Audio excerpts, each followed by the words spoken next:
चंद्रयान-3 के लैंडर से 6 पहियों और 26 किलो वाले प्रज्ञान रोवर के बाहर आने का पहला वीडियो इसरो ने शुक्रवार को शेयर किया।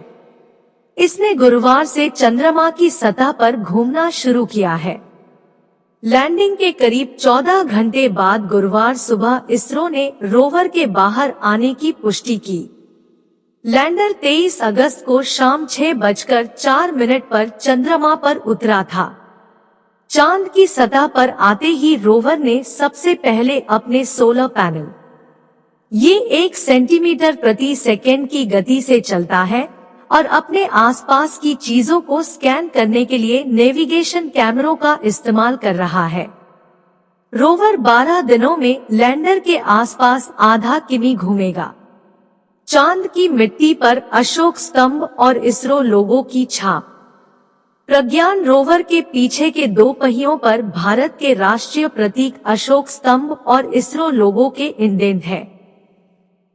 जैसे ही रोवर चंद्रमा पर उतरा तो उसके पहियों ने चांद की मिट्टी पर इन प्रतीकों की छाप छोड़ी। रोवर में 2 पेलोड भी लगे हैं जो पानी और अन्य कीमती धातुओं की खोज करेंगे। शनिवार को इसरो वैज्ञानिकों से मिलेंगे पीएम मोदी। प्रधानमंत्री नरेंद्र मोदी शनिवार को बेंगलुरु में इसरो के हेडक्वार्टर पहुंचेंगे। वहां वो वैज्ञानिकों से मिलकर उन्हें चंद्रयान-3 की सफल लैंडिंग की बधाई देंगे। चंद्रयान-3 को आंध्र प्रदेश के श्रीहरिकोटा से 14 जुलाई को लॉन्च किया गया था। इसे चांद की सतह पर लैंड करने में 41 दिन लगे। चंद्रयान-3 के साथ कुल 7 पेलोड भेजे गए हैं।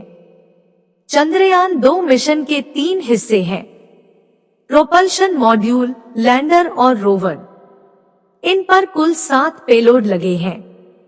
एक पेलोड जिसका नाम शेप है वो चंद्रयान-3 के प्रोपल्शन मॉड्यूल पर लगा है। ये चंद्रमा की कक्षा में चक्कर लगाकर धरती से आने वाले रेडिएशन की जांच कर रहा है। वहीं लैंडर पर 3 पेलोड लगे हैं: रंभा, चास्टे और इल्सा। प्रज्ञान पर 2 पेलोड हैं। एक इंस्ट्रूमेंट अमेरिकी स्पेस एजेंसी नासा का भी है जिसका नाम है लेजर रेट्रोरिफ्लेक्टर अरे। ये चंद्रयान-3 के लैंडर पर लगा हुआ है। ये चंद्रमा से पृथ्वी की दूरी मापने के काम आता है। चांद का एक दिन पृथ्वी के 14 दिनों के बराबर। विक्रम लैंडर और प्रज्ञान रोवर चांद पर 14 दिनों के मिशन को पूरा करेंगे। ध्यान रहे कि यह पृथ्वी पर 14 दिन और चांद पर 1 दिन होगा। 23 अगस्त को चंद्रमा के दक्षिणी ध्रुव पर सूर्योदय हुआ है और 14 पृथ्वी दिवस तक वहां रोशनी रहेगी। विक्रम और प्रज्ञान अपना काम करने के लिए सौर ऊर्जा से पावर लेंगे।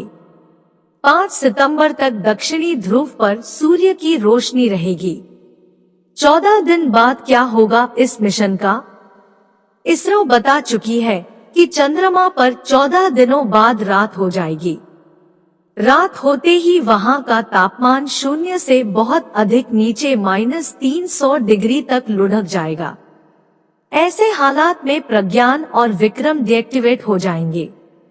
मुमकिन है कि उनके उपकरण बर्बाद हो जाएंगे और 14 दिनों की रात के बाद जब फिर से दक्षिणी ध्रुव पर सूर्य उगेगा, विक्रम और प्रज्ञान काम नहीं करेंगे।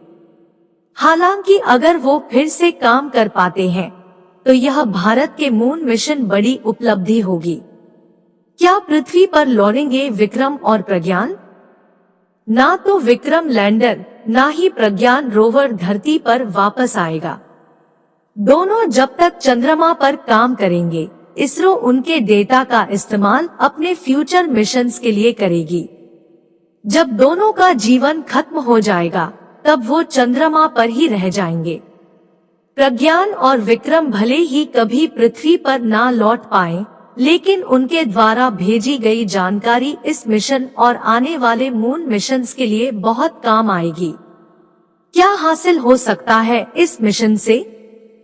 इसरो प्रमुख एस सोमनाथ ने एनडीटीवी से बातचीत में कहा कि चंद्रयान-3 मिशन के निष्कर्ष वहां पानी और बर्फ की जानकारी को मजबूत कर सकते हैं।